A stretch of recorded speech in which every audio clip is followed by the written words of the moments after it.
この動画では5点透視図法、いわゆる魚眼パースの解説と POV スケッチの描き方について解説します。どうもシュウペイです。ご視聴ありがとうございます。このように見ている景色をそのまま描いたような絵を POV スケッチと言いますが、まるで自分自身がこの中にいるような没入感がありますよね。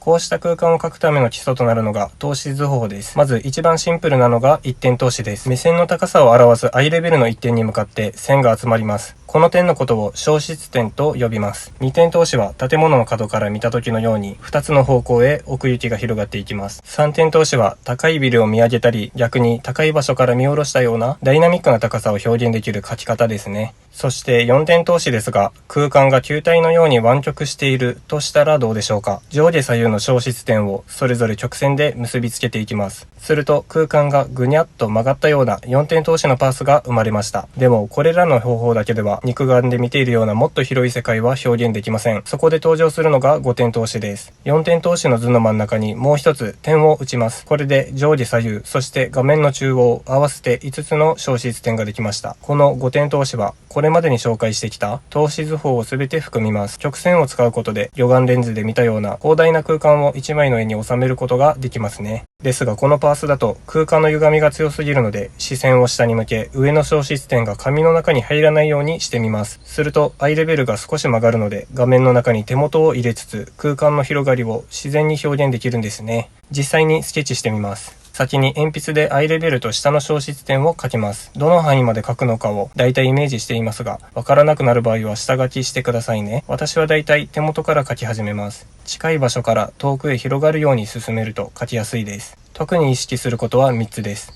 アイレベル、面の向き、距離感、この3つですね。距離感というのは描きたいものと自分との距離感、そして物と物の距離感ですね。あと線を引くときはリラックスしてください。5点透視で描き始めたときは微妙に曲がった線を引くのが難しいと思います。全体のバランスを取るのも難しいと思いますが、あまり気にせず進めてください。そのうちうまくいきます。うまくいかない過程も含めて曲線を引けた時の快感をぜひ味わってください。ちなみに私はペンを長めに持つようにしています。短く持つと絵の位置関係を確認しにくいです。あと無駄な力が入りやすいです。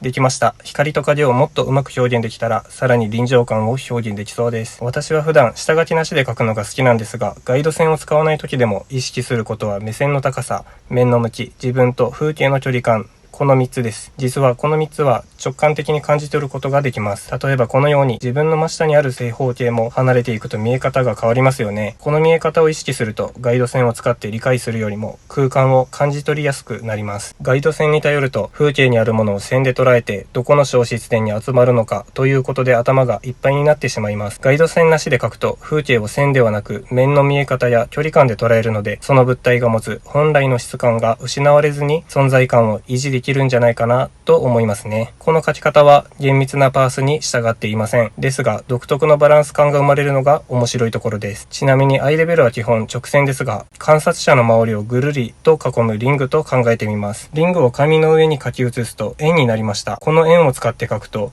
球体の上に立って眺めているような360度の風景が描けます。さらにこのリングを切って引き伸ばしたとしましょう。前後左右に部屋のある空間の真ん中に立っていた場合、このように見えるのではないでしょうか。ガイド線を引いてみました。360度の景色を観察してスケッチするのはロマンがありますね。そのうち描いてみたいです。普通に物を描くときも5点透視の中で描いているつもりになると、パースの感覚や空間を感じる力が育ちます。5点透視は私たちが体験する見え方に近いですからね。例えば3点透視で描かれたものをズームアウトすると5点透視の空間が視界に入るイメージです。絵を描くことは現実と私たちの意識の間にあるものだと思います。体験がインプットで絵を描くことがアウトプットです。ただ線を引くよりもインプットで肉付けされたイメージを浮かべて描くと線を引く時の感触が違います。5点透視は特に慣れるまで難しいと思います。はじめはガイド線を使って直線で描くことに慣れてみてください。慣れたら下書きなしで描くのもおすすめです。